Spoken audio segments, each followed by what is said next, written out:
Bienvenue sur Africa 24 dans cette nouvelle édition de l'Africa Tonight. Au sommaire de l'actualité en République démocratique du Congo, des discussions entre l'UDPS et des émissaires du gouvernement auraient eu lieu. Nous verrons que ces rencontres sont la source de toutes les spéculations. Au Congo voisin, EcoOil Energy amorce la production d'huile de palme. En attendant d'atteindre sa vitesse de croisière estimée à 6000 bouteilles d'huile de palme par heure, l'entreprise concentre sa production au marché local. La 14e édition du forum de l'African Growth and Opportunity Act s'est ouverte ce lundi à Libreville, au Gabon. En 15 ans, Fulagua a permis de quadrupler les échanges entre les États-Unis et l'Afrique.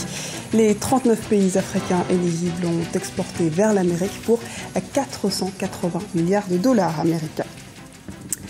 Mais avant de développer ces titres, remaniement ministériel au Tchad, le Premier ministre tchadien, Kalzebe Paimi Debé, a procédé à un remaniement ministériel ce 23 août. 11 entrants et 8 sortants composent la nouvelle équipe.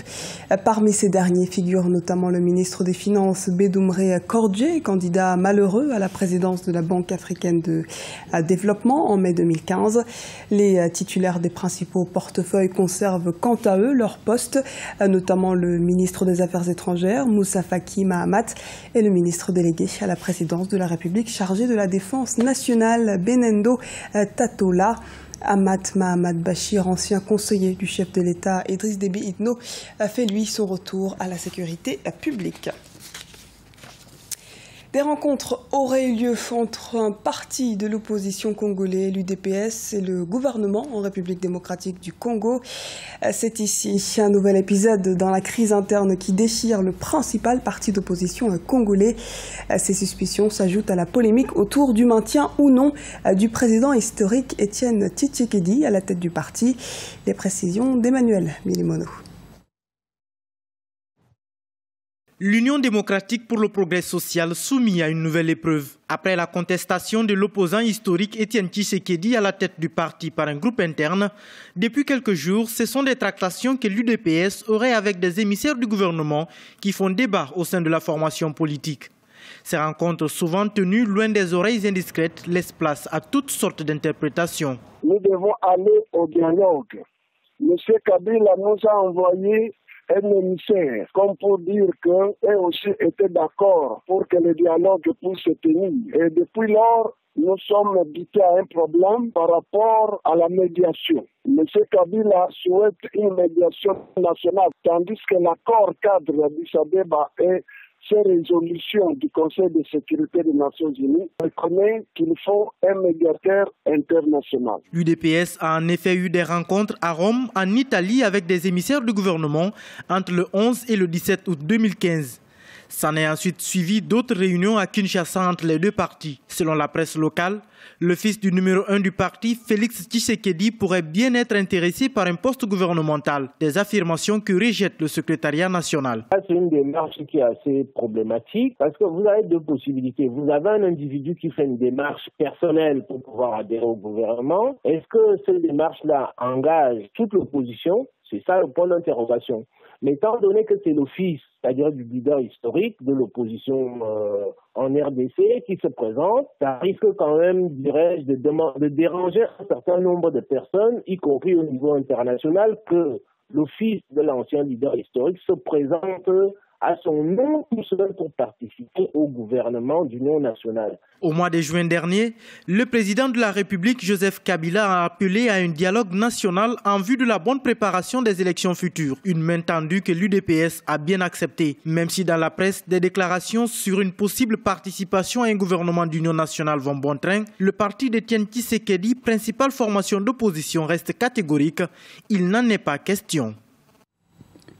Focus sur l'industrie agroalimentaire de la République du Congo. La société de production d'huile de palme et des produits dérivés EcoOil Energy veut s'inscrire parmi les entreprises congolaises partenaires du gouvernement dans son programme d'industrialisation et de diversification de l'économie. Les précisions d'Emmanuel Milimono.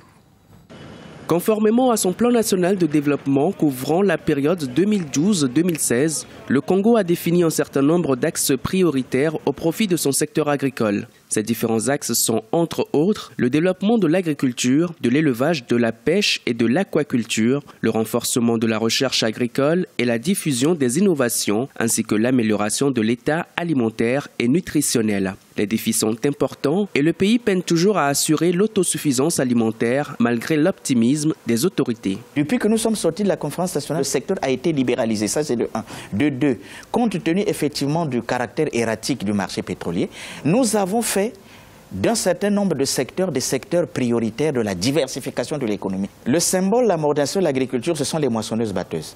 Il y a 10 ans, elles n'existaient pas. Et aujourd'hui, le manioc, nous avons stabilisé le marché. C'est un produit de base. De plus en plus de produits nationaux, produits par les Congolais, se trouvent sur les marchés. Si l'agriculture aujourd'hui n'arrive pas à bien prospérer, c'est parce que la quantité de travail que nous mettons dans l'agriculture n'est pas suffisante. Là, c'est une responsabilité collective. Selon les estimations, le Congo possède environ 10 millions d'hectares de terres arables, dont moins de 10% seraient exploités. C'est pour inverser cette tendance que le Programme national d'investissement agricole, de sécurité alimentaire et nutritionnelle a été validé le 10 mars 2015 avec l'appui de l'Organisation des Nations Unies pour l'alimentation et l'agriculture. Il s'agit désormais de corriger les insuffisances du secteur à travers la synergie de tous les acteurs, plus particulièrement ceux relevant du domaine du financement. Les institutions financières bancaires tardent à financer l'agriculture. Nous avons trouvé une solution. Vous donnez des subventions, au départ c'est un projet agricole, après ça devient un projet immobilier, après ça devient un autre projet. C'est pour cela que le président a demandé que désormais cela devienne des crédits. Et quand ça devient des crédits avec cette obligation de remboursement, croyez-moi qu'il y a très peu de monde qui se bouscule à la porte. Le gouvernement congolais entend également renforcer les capacités institutionnelles, accroître la productivité agricole et lutter contre la faim conformément aux objectifs du développement durable. Beaucoup reste encore à faire. Le pays importe en effet plus de 50% de ses produits alimentaires. Ouverture ce lundi au Gabon du 14e forum de l'African Growth and Opportunity Act.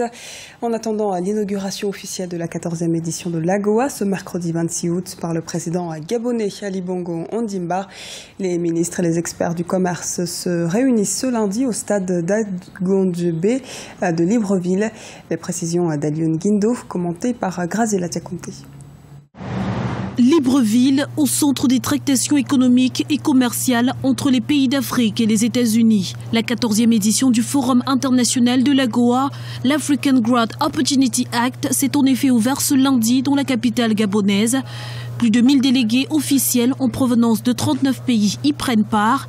Objectif, réfléchir sur les moyens de pérenniser cet accord de partenariat gagnant-gagnant signé en 2000 entre les États-Unis et l'Afrique. En 2014, le montant en moyenne pour les pays, en tout cas CEDEAO et CEMAC, de marchandises échangées sous chapeau AGOA pour l'ensemble de la zone CFA, c'est à peu près en moyenne entre 100 et 200 millions de dollars à l'année, donc en 2014. Donc ce qui est complètement infime comparé au montant total des exportations. Il n'y a pas eu d'impulsion réelle des exportations, en tout cas hors énergie. Les exportations de la zone CFA, je parle donc UMOA et CEMAC, le dispositif en soi est intéressant.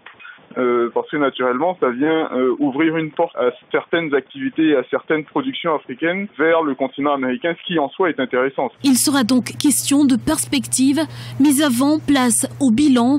En 15 ans d'exercice, l'AGOA a certes dynamisé les échanges, mais son impact et ses bénéfices restent minimes.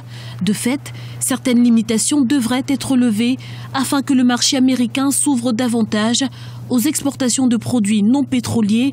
En tête de liste, l'agriculture. Il faut renouveler l'AGOA, faire en sorte que les pays participent à ce processus, mais surtout que plus de produits rentrent dans les échanges entre les États-Unis et les pays du continent africain.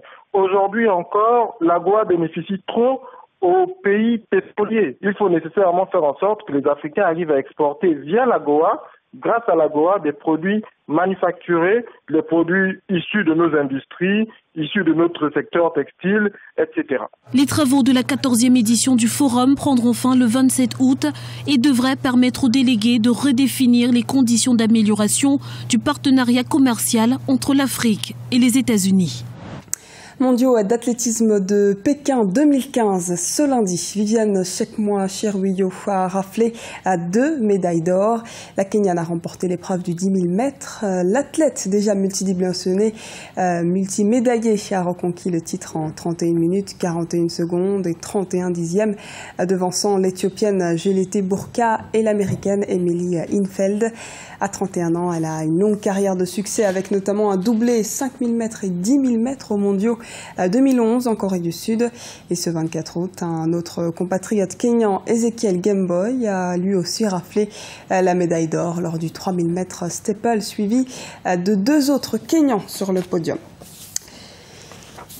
Et autre compétition, et avant de clore cette édition, sachez que l'Afrobasket 2015 se poursuit en Tunisie. Et ce mardi à 25 août, ce sont les 8e de finale qui débuteront durant 48 heures. Le champion d'Afrique sacré le 30 août sera lui directement qualifié pour les Jeux Olympiques 2016. Les 2e, 3e et 4e participeront chacun à l'un des 3 tournois de qualification olympique prévus en juillet 2016. Ce journal a été réalisé par l'ensemble de la rédaction. Nous vous remercions pour votre fidélité. Dans un instant, une nouvelle édition de l'actualité sur Africa 24.